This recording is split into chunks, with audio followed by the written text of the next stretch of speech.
айёми гулу сайри чаман омадаам, сармаст зибӯи ёсуман омадаам. ҳар дил ба ҳавои ишқи худ нағма кунад, ман баҳри сурудани ватан омадаам. тамошобинони иззатманд, барномаи ҷашнии субҳи Тоҷикистон бахшида ба ҷашни Наврӯзи байналмилалӣ ҳамон идома дорад ва ин лаҳза дар меҳмонии барномаи мо ҳузур доранд нависандаи халқии Тоҷикистон устоди азиз Абдулҳамид Самадов. Шуморо қаблан ба барномаи субҳи Тоҷикистон хушомадед мегӯем.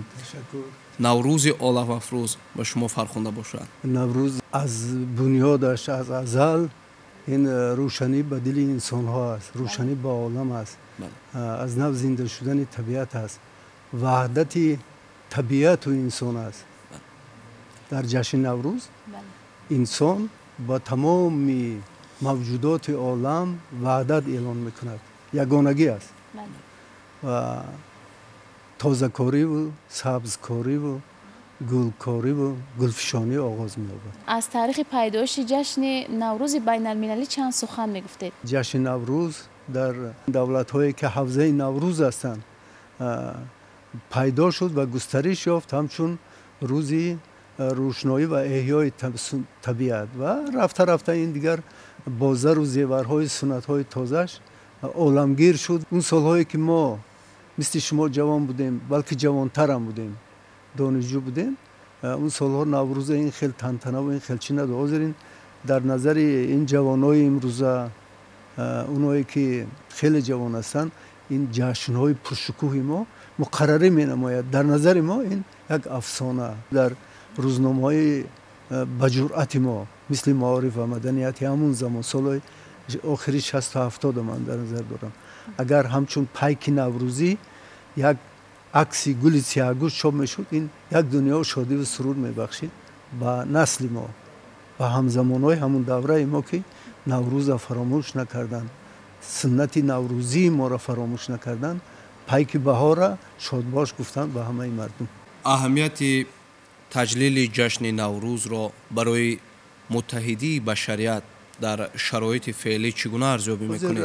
бибинед ки дар дунё чанд сол шуд, чанд сол пеш аз ин бо талошҳои давлатҳои ҳавзаи наврӯз, аз ҷумла сарвари давлати мо президенти муҳтарам Эмомалӣ Раҳмон, наврӯзи мо ҷаҳонӣ шуд.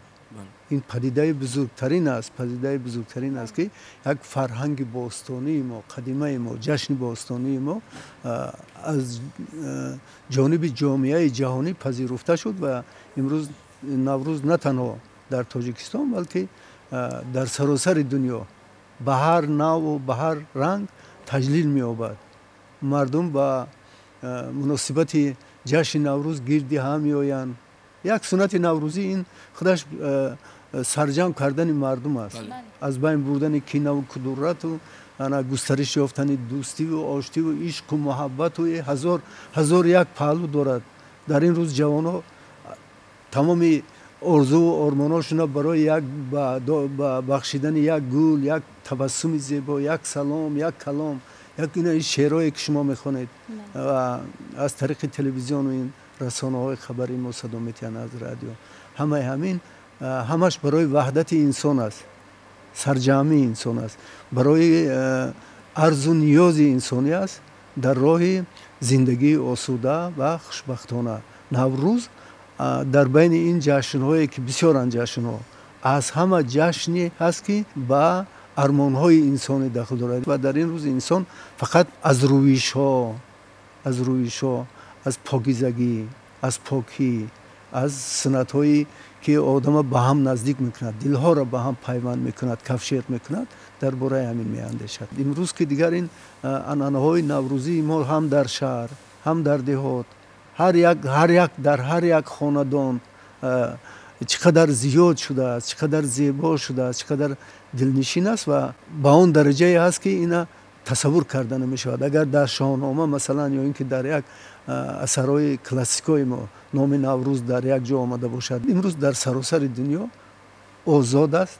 ин ба шарофати истиқлолияти давлати мо аст, ба шарофати ҷаҳонӣ шудани наврӯз аст ки мо анъанаҳои қадимамона дубора эҳьё мекунем. аз нав барпо мекунем. боз барои комилан ба фалсафаи наврӯз расидан ё ин ки анъанаҳои деринаи ин ҷашни қадимаро ба ҷаҳониён муаррифӣ кардан кадом вазифаҳо барои насли имрӯз боқӣ мондааст? акун вазифаи инсонҳо масалан мову шумо фарзандони мо додарону хоҳарони мо аз он иборат аст ки аз рӯи ӯ ҳунару тавоноие ки доранд ҳар чизе ки доранд барои ободӣ ва шукуфоии диёри азизамон тоҷикистон пеш аз ҳама кунанд ва барои сарсабзии диёрамон. ҳамин ҳозир ниҳолшунонӣ дар саросари кишвари мо идома дорад, аз ҷумла дар шаҳри Душанбе. дар як муддати кӯтоҳ шаҳри Душанбе ба як пойтахти гулобод гӯем табдил ёфт. ҳам ҷашни гули лола, ҳам ин дарахтое ки дар умраш дар ин ҷо набуд овардан аз кадом қидаи олам ва Душанбеи мо ва ҳозир шаҳри мо ҳар кӯчаву хиёбонаш ҳамин хел гулистону гулбасар аст. ин ҳам ба пешвози наврӯз. субҳ мехезам мебинам модарову хоҳарои мо ба ҳамин гулкорӣ машғул ҳастанд. ба меҳнати онҳо бояд мо арзгузорӣ кунем ки онҳо шаҳри моро барои мо чӣ қадар бо муҳаббат, чӣ қадар бо самимият, бо заҳмат гулу гулкорӣ мекунанд, ороста мекунанд. ана ба заҳмати ҳамаҳо расидан. он аз дасташ ҳамун корро мекунад.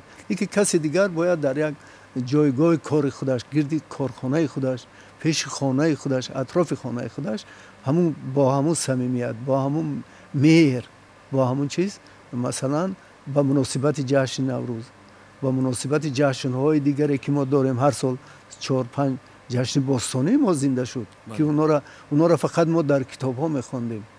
номша дар китобҳо мехондем, ҳам ҷашни саддараму ҳам ҷашни меҳргонам ҳам дигару дигараша тиргону ин. акун имрӯз фазои озод аст. истиқлолият ба мову шумо озодӣ дод ва сиёсати фарҳангдӯстонаи давлати мо, президенти муҳтарами мо озодӣ дод ки ҳар коре ки аз дастамон меояд барои ободӣ ва зебоии хонадони худ, маҳаллаи худ, рӯстои худу, деҳи худу, шаҳри худ кунем.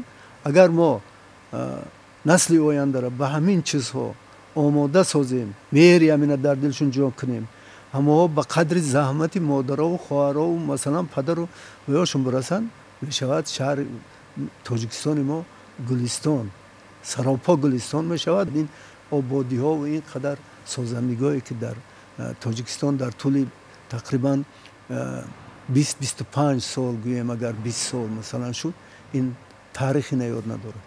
бале, бисёри сипос ба шумо барои баёни андешаҳо. тамошобинони иззатманд, ёдовар мешавем ки меҳмони барномаи мо буданд нависандаи халқии Тоҷикистон устод Абдулҳамид Самад. барномаи ҷашни субҳи Тоҷикистон ҳамоно идома дорад. дар идома моро ҳамроҳ бошед.